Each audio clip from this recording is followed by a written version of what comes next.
साथियों नमस्कार।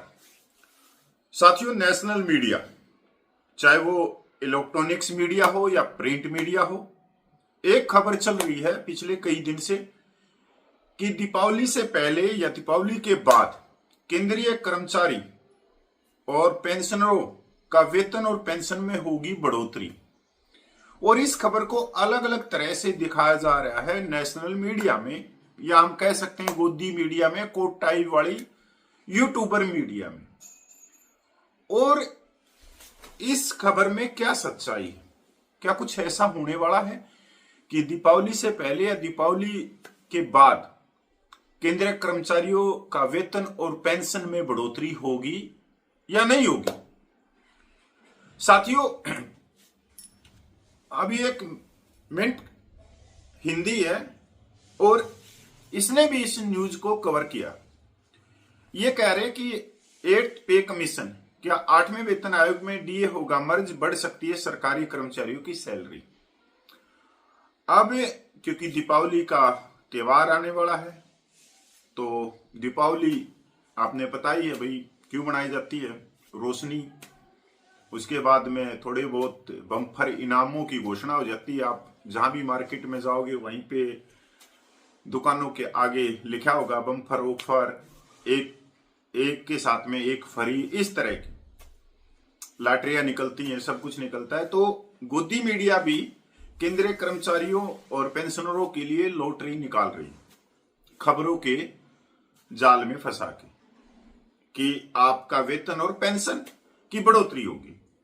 साथियों, एक बार इस खबर में चलते हैं और फिर देखते हैं कि जो गोदी मीडिया में जो चल रहा है पिछले दिनों से, क्या वाकई में कर्मचारी और पेंशनरों का वेतन और पेंशन में बढ़ोतरी होगी।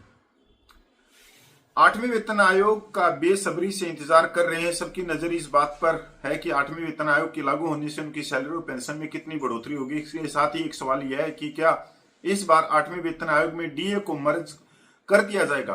कुछ मीडिया रिपोर्ट्स में ऐसे दावे किए जा रहे। इस न्यूज का सार क्या है?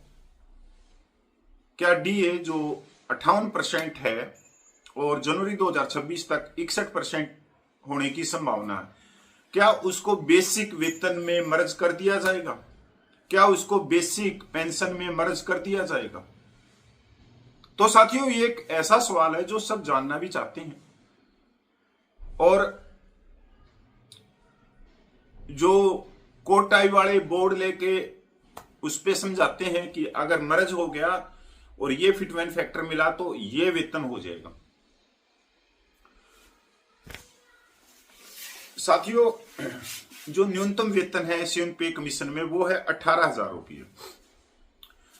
और आज जो डीए महंगाई भत्ता मिल रहा है वो 58% और जनवरी 2026 तक 61% हो जाएगा। अगर हम 18,000 प्लस 61% डीए करते हैं तो ये टोटल हो जाता है 28,980 रुपया। 28,980 रुपया वो टोटल ले रहा है। अगर हम मान लीजिए कम से कम भी फिटमेंट फैक्टर मान के चलते हैं 8वां वेतन आयोग में 1.90, तो 28,980 रुपये को गुणा करते हैं 1.90 से, तो नया न्यूनतम वेतन हो जाएगा 55,062 रुपये। कितना हो जाएगा? 55,062 रुपये। अब से भाई मर्ज कर दिया। अब मर्ज को आप किस तरह समझ रहे हो? मर्ज का मतलब यह है कि जो 18,000 रुपया वेतन है और प्लस उसके ऊपर 61% डीए है, इन दोनों को मिला दिया जाएगा और मिलाने के बाद में ये हो जाएगा 28,980 रुपया।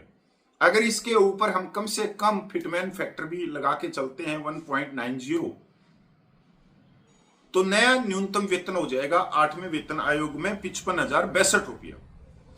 अब दूसरी तरफ देखो, 7वें पे कमीशन में 18,000 रुपया न्यूनतम वेतन है और 8वें वेतन आयोग में फिटमेंट फैक्टर 1.90 दिया गया, तो 18,000 गुणा 1.90, तो नया न्यूनतम वेतन हो गया 34,200 रुपया। 34,200 रुपया। अब जो मर्ज करने के बाद में नया न्यूनतम वेतन कितना आया था, 55,062 रुपया, और 18,000 गुणा 1.90 से सीधा करते हैं तो 34,200 रुपया। तो इन दोनों में अंतर आ गया 20,862 रुपये का। तो सरकार 20,862 रुपया आपको क्यों देगी, जब उसका काम सीधा ये चल रहा है कि 18,000 से ही हम फिटमैन फैक्टर दें, तो वो मर्ज क्यों करेगी? मर्ज करने के बाद में तो एक न्यूनतम वेतन की बात कर रहा हूं मैं, 18,000 रुपया, जो मतलब जो कति डी ग्रुप का कर्मचारी है, मैं उसकी बात कर रहा हूं। उसके बाद में तो करोड़ों पेंशनर हैं, कर्मचारी हैं, पेंशनर हैं, 1 करोड़ से ज्यादा। तो ये तो बजट बहुत ऊपर चला जाएगा। और मर्ज अभी क्यों करेगी सरकार, जब 8वां वेतन आयोग आ ही गया?